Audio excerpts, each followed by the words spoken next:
किशोर जी। तो हरिराम व्यास जी का एक नियम था,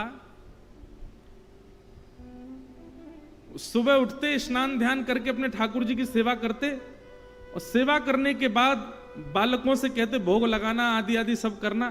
खुद क्या करते, वृंदावन में घूमते और बस ये ढूंढते कि कोई वृंदावन से जा तो नहीं रहा है। क्यों? जैसे ही उनको कोई दिख जाता कि वृंदावन से जा रहा है तो उनकी बस यही योजना रहती, इसको कैसे भी रोको, चाहे एक रात रोको लेकिन इसको रोको। वृंदावन से किसी को जाने नहीं देते थे, यही उनका नियम था। क्या अद्भुत नियम है। तो श्री हरिराम व्यास जी, आप सबको आवाज आ रही है ना मेरी? ठीक से आ रही है? गूंज तो नहीं रही है? ये मैं संकेत दे रहा हूं इनको कि मुझे नहीं आ रही है, ऐसे ही समझ जाओ।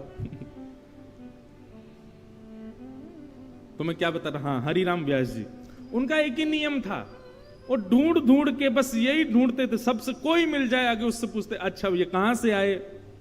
अयोध्या से आए हैं। बोले अच्छा, कब तक हो वृंदावन में? बोले 3 दिन है। कब जाने का विचार है? सोमवार को जाएंगे। तो लिख लेते थे सोमवार को फलाना व्यक्ति जाएगा। कहां रह रहे हो? बोले वहां रह रहे हैं।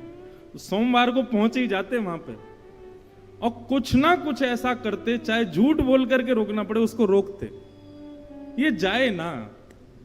और 1 दिन 2 दिन 4 दिन जितना उसको रोक सकते थे। आदमी जब पूर्ण तरह ऐसा हो जाता था कि बस अब प्राण ही निकल जाएंगे तो उससे यही कहते थे, बोले इससे बढ़िया क्या होगा, वृंदावन में ही प्राण त्याग दे। कहां जाएगा बाहर, यहीं रह जा वृंदावन में।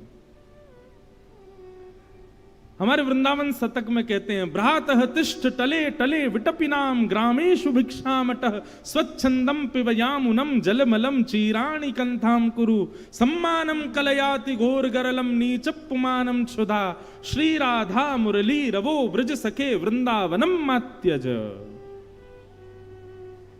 वृंदावन शतक कहता है चाहे कुछ हो जाए वृंदावन को मत छोड़ो कभी। आप कहोगे महाराज जी उल्लासनगर में हमारे घर हैं, बंगले हैं, व्यापार है, और आप कह रहे हो वृंदावन मत छोड़ो। भाई देखो,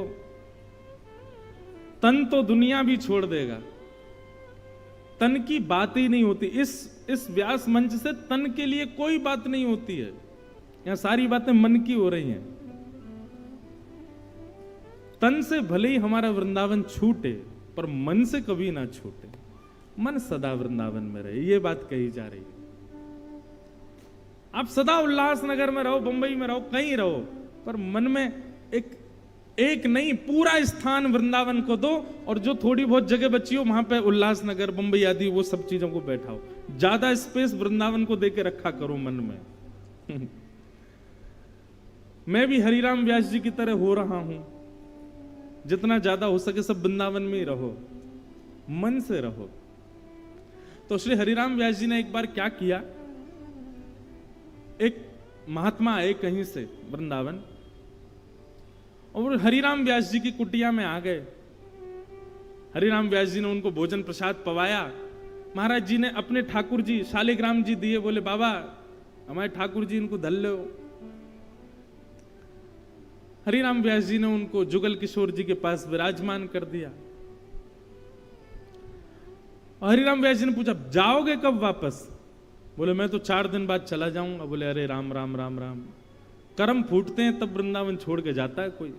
अरे वृंदावन क्यों छोड़ना? वृंदावन आने का मतलब श्री जी ने पकड़ के बुलाया है। अब श्री जी तो कभी नहीं चाहेंगे कि तुम हाथ छुड़ा के जाओ, तुम्हारी ही ज्यादा इच्छा हो रही है इसलिए श्री जी का हाथ छुड़ा के जा रहे हो। कितने बड़े अपराधी हो, श्री जी का हाथ छोड़ के जा रहे हो।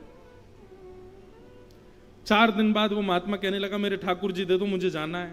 हरिराम व्यास जी बोले अरे भैया यहीं रुक जा। कहां जाएगा? नहीं नहीं नहीं मुझे जाना है। तो हरिराम व्यास जी 1-2 दिन तो ऐसे ही निकाल दिए कि ठाकुर जी मिल नहीं रहे। अरे पता नहीं तुम्हारे ठाकुर जी कहां चले गए। अरे नहीं नहीं आज मुहूर्त अच्छा नहीं, आज मत जाओ, कल चले जाना। तो अगले दिन बोले अरे अरे आज तो जुगल किशोर जी का उत्सव है, जबकि कोई उत्सव नहीं होता था, जबरदस्ती उत्सव रख लेते थे। आज तो उत्सव है, आज तो तुम जा ही नहीं सकते। अगले दिन कहते, अब रात भर हरिराम व्यास जी ये सोचते कल चला जाएगा, कल क्या करूं कि रुक जाए। दूसरे दिन संतों को निमंत्रण दिया, तो बोल आज तो संतों का भोजन है हमारे, आज कैसे चले जाओगे तुम, मैं अकेला थोड़ी परोसूंगा, चलो परोसवाओ मेरे साथ। ऐसे कर करके 10 दिन बेचारे को रोक लिया। अब वो व्यक्ति सोचे मैं कैसे भागूं यहां से। हरिराम व्यास जी की योजना यही लगी रहती, इसी में ही धन खर्च कर देते कि कोई वृंदावन छोड़ के ना जाए। व्यक्ति पीछे पड़ गया, बोले मुझे जाने दो, मुझे जाना है, मेरे बहुत काम है आगे। हरिराम व्यास जी बोले तुम ऐसे नहीं मानोगे, सारे हमने तरीके अपना लिए फिर भी वृंदावन नहीं रोक रहे हो, ठीक है चले जाओ, चलो क्या करना है। बोले मेरे ठाकुर जी दे दो। तो जुगल किशोर जी के पास में ठाकुर जी उनके शालिग्राम जी रखे थे डिब्बा में, तो शालिग्राम जी तो नीचे धर दिए, खाली डिब्बा में एक चिड़िया का बच्चा पकड़ करके बंद करके दे दिया। बोले लो ले जाओ अपने ठाकुर जी। और उसको लगा कि ठाकुर जी मिल गए। सुनो, जाते जाते जमुना जी स्नान करके जाना और ठाकुर जी को भी स्नान करा देना। ठीक है, जमुना जी गया, जैसे ही जमुना जी में स्नान किया, बोले अरे ठाकुर जी को स्नान कराऊं। डिब्बा खोला ठाकुर जी का, सोई वहां में से तो चिड़िया उड़ करके भाग गई। अब वो मन में क्या सोचे, ओहो ठाकुर जी उड़ करके चले गए। हरिराम व्यास जी कह रहे थे वृंदावन छोड़ करके मत जाओ, मैंने तो उनकी बात मानी नहीं, पर उन्होंने ठाकुर जी को वृंदावन का चस्का लगा दिया। और वृंदावन देखो, वृंदावन से जाने की बात सुनते ठाकुर जी उड़ के चले गए। रोते रोते हरिराम व्यास जी के पास गए, बोले मेरे ठाकुर जी उड़ गए आकाश में। हरिराम व्यास जी बोले रुक जाओ मैं अभी देखता हूं। अंदर वहीं रखे थे ठाकुर जी, दिए कहां थे, पीछे छुपा दिए थे ठाकुर जी। भीतर गए और भीतर जाकर के जुगल किशोर जी के पीछे हाथ ऐसे किया और ये रहे तुम्हारे ठाकुर, देखो उड़ करके यहां आके बैठ गए। अब भैया तुम वृंदावन छोड़ के मत जाओ, तुम्हारे ठाकुर जी जाना नहीं चाहते। और उस व्यक्ति को अखंड ब्रजवासी बना दिया। हरिराम व्यास जी खुश हो जाते, मिशन सक्सेसफुल। उनका एक ही मिशन है कि सब वृंदावन में बस जाओ।